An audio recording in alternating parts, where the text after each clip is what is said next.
In ancient times, in the days of the hunter-gatherer, a warrior was one who fought for the tribe and for the family. The first order of survival was food, clothing, and shelter. Sustenance was obtained from the forest by foraging and from the field by hunting. With the coming of agriculture, people ceased a nomadic existence and began to settle down to grow their own food and raise their own livestock. They stopped or slowed their foraging and hunting. Growing their own food meant that they were no longer dependent on what the forest and field could provide. More food also meant more people, which led to the first villages and then to the first cities. On the other hand, agriculture required staying in the same place for long periods of time to tend the fields. Being in a fixed location meant being vulnerable. Other tribes could come and take your harvest if you lacked defenses. This meant that the role of the warrior changed from part-time defender of the tribe to a full-time profession, giving rise to the first armies. Thus the role of the warrior shifted from protector of family and tribe to protector of village and city. As cities grew, tribal chieftains became kings and emperors, and the role of the warrior grew further and further from its original purpose of keeping the family and the tribe safe. The allegiance of the warrior shifted to that of defender of the king. This cultural shift remains in our genetic memory in tales like those of the Vanir, Norse gods of the hunter-gatherers, and the seer, their warrior counterparts. In hunter-gatherer societies worldwide, animism was the most common form of spirituality. Animism is the belief that everything is alive. Everything possesses a spiritual essence. In animism, rocks, trees, plants, sacred places, weather, seasons, and sometimes even words contain life energy. It's a worldview that understands the basic unity of all things, and it's a natural result of living close to nature. Hunter-gatherers were dependent on the whims of nature for survival. The migration patterns of herds, the seasonal rains, and the knowledge of what plants to gather and when made them deeply aware of their natural environment, and their spirituality reflected this knowledge. A spiritual warrior in such a society would understand the fundamental interconnectedness of all things, and would develop a warrior code based on this knowledge. Such a code is necessarily involved with the good of the whole tribe. As the city-states rose, and the role of the warrior moved from defender of the tribe to defender of the king, the warrior code also shifted.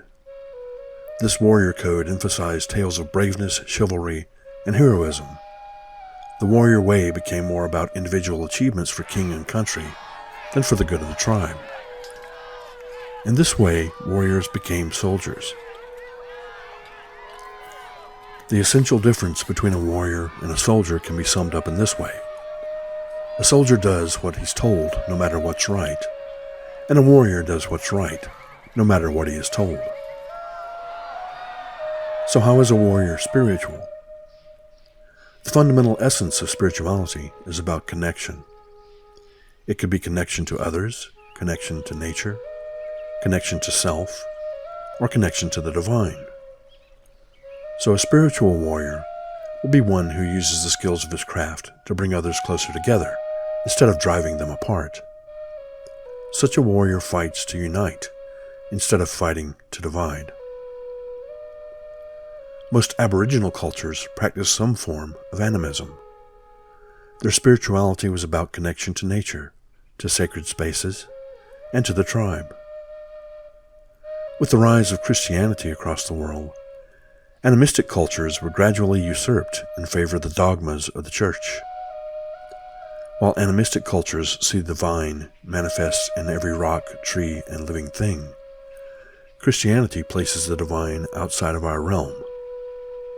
In Christianity, God is elsewhere, dwelling beyond space and time in a faraway heaven. If yours is the way of the spiritual warrior, you can see how these two conflicting worldviews would have a great impact on what it means to walk the warrior path.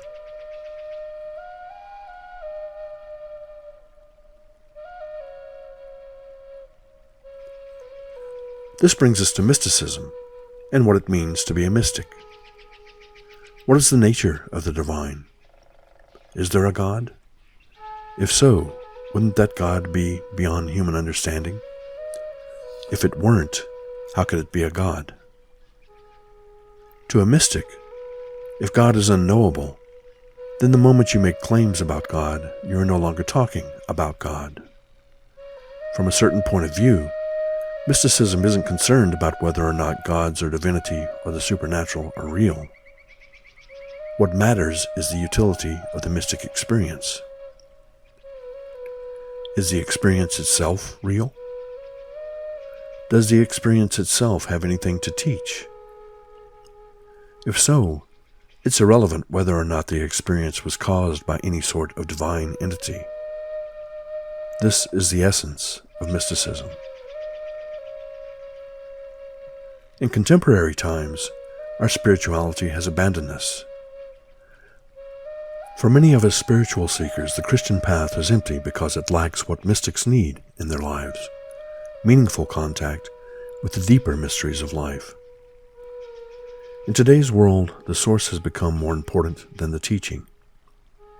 For most, trying to find spiritual sustenance in the Abrahamic faiths is like trying to point out the moon to a dog. No matter how hard you point, the dog just stares at your finger. The path of the warrior mystic is the path that restores honor to the way of the warrior, while seeking the divine inspiration of the mystical. It's the way of the contemporary shaman. Although the Crusades and the Inquisition destroyed much of the European shamanic heritage, there are still tantalizing hints of what our ancestors believed. All across the world, we are now piecing together a new shamanism from the ashes of the old. When we are done, we will have recreated the path of the warrior mystic.